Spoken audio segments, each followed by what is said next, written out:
मेरा नाम है राजेश चौधरी और मथुरा ज़िले की एक विधानसभा सीट है माठ, वहाँ से मैं एमएलए हूँ और भारतीय जनता पार्टी उत्तर प्रदेश का प्रवक्ता हूँ पिछले कई सालों से।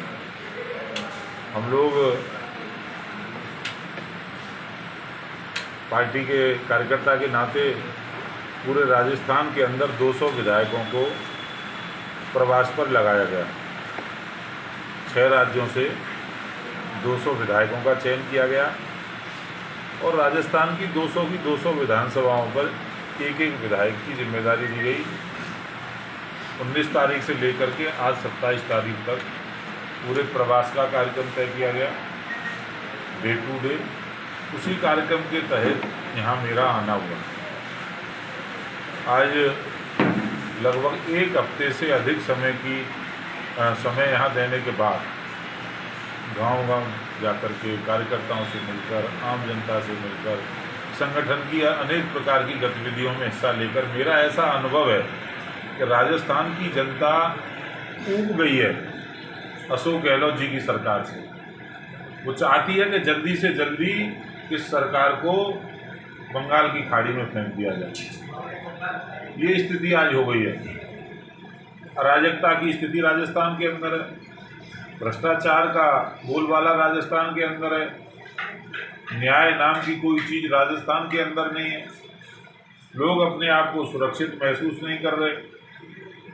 मुझे लगता है 5 साल तक जो कांग्रेस का राज रहा, कांग्रेस की सरकार रही, अशोक गहलोत इस प्रदेश के मुख्यमंत्री रहे, तो वो एक दिन भी सरकार नहीं चला पाए। वो केवल पूरे 5 साल सरकार बचाने में लगे रहे और आज उसी का परिणाम है कि राजस्थान जैसा उत्तम प्रदेश, बहुत अच्छा राज्य, जो जीवन भर हमेशा जब से राजस्थान का जन्म हुआ है संघर्ष की भूमि रहा है, राजा रजवाड़ाओं की भूमि रही है, वीरों की भूमि रही है, और उस वीर भूमि को बर्बाद करने का काम कांग्रेस की सरकार ने किया है। कोई कानून व्यवस्था नाम की चीज़ नहीं। और इस रामगढ़ विधानसभा की यदि बात करें तो यहाँ तो ऐसा लगता है जैसे आपातकाल लागू कर दिया है।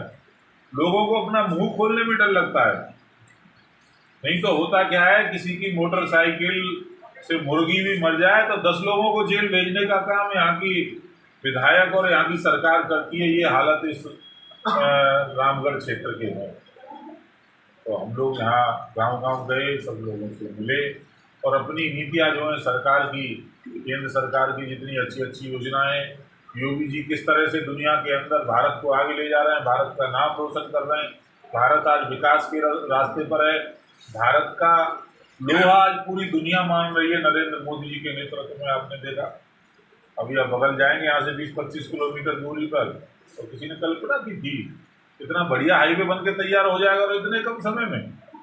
कोई एक काम तो बता दो राजस्थान सरकार का जो किया हो। सड़कें उखड़ी पड़ी हैं, पीने के पानी की व्यवस्था नहीं है। केंद्र सरकार घोषणा करती है जल जीवन मिशन योजना, और यहाँ जल जीवन मिशन योजना में भ्रष्टाचार करने का काम यहाँ की सरकार करती है। बहुत बड़ा घोटाला खोलेगा वो। उसमें भी भेदभाव कर रहे हैं। जहाँ पहले काम कराने की कोशिश कर रहे हैं वो किसी दूसरे समाज के लोग हैं। जिन समाज के लोग वोट नहीं देते कांग्रेस को और यहाँ के स्थानीय प्रत्याशी को, वहाँ काम भी नहीं कराया जा रहा है, उसका चयन नहीं किया जा रहा है, उसको पीछे धकेला जा रहा है। ऐसी भेदभावपूर्ण स्थिति आज इस क्षेत्र की है। तो मैं बस यही आप लोगों से बात करना चाहता था। ये सरकार गरीबों की सरकार बनेगी भारतीय जनता पार्टी की, और मोदी जी ने करके दिखाया है। अनेक योजना, उज्ज्वला योजना, जनधन योजना, आयुष्मान योजना, ऐसी अनेक योजनाएं, किसान सम्मान निधि योजना, तो गरीबों के लिए काम करते। हर गरीब ये महसूस करता है कि प्रधानमंत्री, मेरा प्रधानमंत्री, आज ऐसे ही व्यक्ति की आवश्यकता राजस्थान के अंदर भी है। जनता मन बना चुकी है। आने वाले समय में इस भ्रष्टाचारी और आताताई सरकार को उखाड़ फेंकेगी और निश्चित रूप से यहाँ से भी भारतीय जनता पार्टी का कमल खिलेगा और भारतीय जनता पार्टी का प्रत्याशी बहुत बड़े अंतर से जीत करके राजस्थान की विधानसभा के अंदर जाए।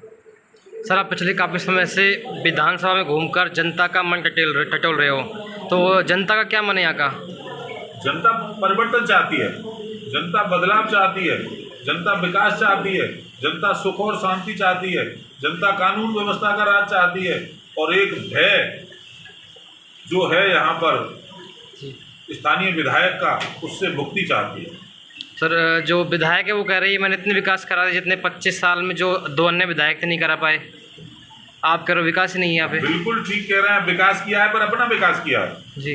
जनता का विकास नहीं हुआ, क्षेत्र का विकास नहीं हुआ, भ्रष्टाचार का विकास हुआ है, अन्याय का विकास हुआ है, अत्याचार का विकास हुआ है, लोगों के साथ भेदभाव का विकास हुआ है, वर्ग विशेष के लोगों का विकास हुआ है, और अपनी बड़ी बड़ी अट्टालिकाएं बना ली होंगी राजस्थान के अंदर, दिल्ली के अंदर, गुड़गांव के अंदर जाके बड़ी बड़ी प्रॉपर्टियां खरीद ली होंगी। यही किया होगा मुझे लगता है यहाँ के स्थानीय विधायक। अभी आप सरकार को लेकर आरोप लगा रहे थे कि JJM यानी जल जीवन मिशन में इन्होंने एक समुदाय विशेष को पानी दिया है। मैंने कहा जिस तरह से स्थानीय विधायक को, जनप्रतिनिधि को समान रूप से काम करना चाहिए, समानता उसमें नहीं बरती गई, उसमें भेदभाव किया गया। जहाँ से कांग्रेस पार्टी को वोट ज़्यादा मिलते हैं उन गांवों में काम किया जा रहा है, उस काम में घोटाला किया जा रहा है। जहाँ पर हमारा समर्थक है या पिछले चुनाव में उनको वोट नहीं मिला था, वो बेचारे ठगे से महसूस कर रहे हैं, वो अपने घर बैठे हैं।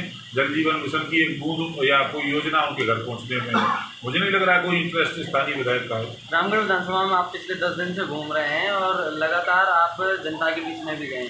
पानी की बहुत ज़्यादा समस्या है, ERCP एक बड़ा मुद्दा है, इसके लिए यहाँ पर आंदोलन भी हुए हैं। क्या आपको लगता है कि केंद्र सरकार यहाँ पर ERCP जो योजना है उसको लागू करने में हमारे प्रधानमंत्री जी ने स्पष्ट रूप से कहा कि हम इसको लागू करेंगे और हर वो काम करेंगे जिससे जनता का हित हो, चाहे ERCP योजना हो, चाहे कोई अन्य योजना बनानी पड़े। लाल किले से कहा प्रधानमंत्री ने कि हर घर जल, हर घर नल, तो हर घर में ये रामगढ़ क्षेत्र भी आता है, पहुँचाया जाएगा वहाँ जहाँ जहाँ पानी नहीं। केंद्र सरकार ने आपको केंद्रीय विस्तारक योजना के तहत यहाँ पर ये जानने के लिए भेजा है कि किस प्रत्याशी का कितना वो काम है। वो आप यहाँ पर जब प्रत्याशियों को लेकर आप खुद क्षेत्र में जा रहे हैं तो क्या जनता आपके समक्ष इनकी क्या शिकायतें हैं उनको बता पाएगी? आपकी जानकारी उचित नहीं है, गलत जानकारी दी आपको। मुझे इस काम से नहीं भेजा, मुझे इस काम से भेजा है कि भारतीय जनता पार्टी किस तरह यहाँ विजयी हो, भारतीय जनता पार्टी का कमल कैसे रामगढ़ में खिले, सभी कार्यकर्ता कैसे जुटे, प्रत्याशी चयन के लिए नहीं भेजा। तो रामगढ़ को लेकर क्या रणनीति रहेंगी आपकी बीजेपी भाजपा पार्टी की? भारतीय जनता पार्टी पूरे ताकत के साथ चुनाव लड़ेगी। हर बूथ को हम जीते इसकी हम योजना बना रहे हैं। बूथ अध्यक्ष, बूथ का हमारा और पन्ना प्रमुख और हमारा जो नेटवर्क है वो नीचे तक बन गया है। नहीं, भाजपा क्या मुद्दों पे यहाँ विधानसभा चुनाव में काम करेगी? क्या मुद्दे होंगे भाजपा के? यहाँ तो मुद्दे ही मुद्दे, बर्बाद पड़ा हुआ है पूरा क्षेत्र जी। क्या मुद्दे हो सकते हैं? तो लॉ एंड ऑर्डर है।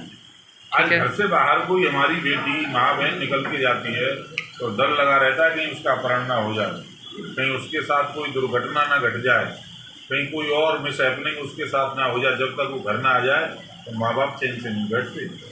गरीबों को पूछो जिनके ऊपर आज अन्याय अत्याचार होता है, थानों में सुनवाई नहीं होती, अधिकारी सुनने को तैयार नहीं है, शासन का इतना दबाव रहता है, इतना भेदभाव जनता के साथ करते हैं, उससे उठना चाहते हैं लोग। सर कल महापंचायत, किसानों की महापंचायत हुई थी शीतल में, बड़ौदा मेम के पास। वहाँ पर राकेश टिकैत और सत्यपाल मलिक ये सब लोग आए थे। इनका सीधा आरोप ये था कि अगर जो 28 तारीख को ब्रज मंडल यात्रा दोबारा से निकलती है तो हम भी ट्रैक्टर मार्च निकालेंगे। क्या एक तरीके से हिंदुओं की जो सभा, जो यात्रा अधूरी है, रोकने का प्रयास दोबारा से किसानों के रूप में किया जा रहा है? देखो, हर आदमी अपनी राजनीति करने का प्रयास करता है। मुझे लगता है कि उन्हें हिंदुओं से कुछ चिढ़ होगी, इसलिए कह रहे होंगे। बाकी मुझे लगता है राकेश भी हिंदू हैं और सतपाल जी भी हिंदू हैं। सर उन्होंने हिंदुओं को धर्म पूजा में उनका भरोसा नहीं होगा, ये हो सकता है। उन्होंने हिंदुओं को 2 रूप में बांट दिया। एक उन्होंने कल एक हिंदुओं को नया नाम दिया, नौरंगा हिंदू। जो संघ से जो लोग जुड़े हैं उन्हें वो नौरंगा हिंदुओं के रूप में परिभाषित कर रहे हैं। क्या कहना है राकेश टिकैत? तरस आता है उनकी बुद्धि पर ये सोच करके कि वो क्या किसी को सर्टिफिकेट देंगे? खुद ही सोच लें क्या है वो, खुद ही वो अपने आप में करें क्या है। हिंदू तो हिंदू होता है जी, हमारी धार्मिक संस्कृति है भारत में, हमारी एक मान्यता है। हिंदू मंदिर जाता है, हिंदू हवन करता है, हिंदू पूजा करता है, हिंदू एक दूसरे का सम्मान करता है। वो किसी अलग प्रकार के होंगे तो उन्हें क्लियर करना चाहिए।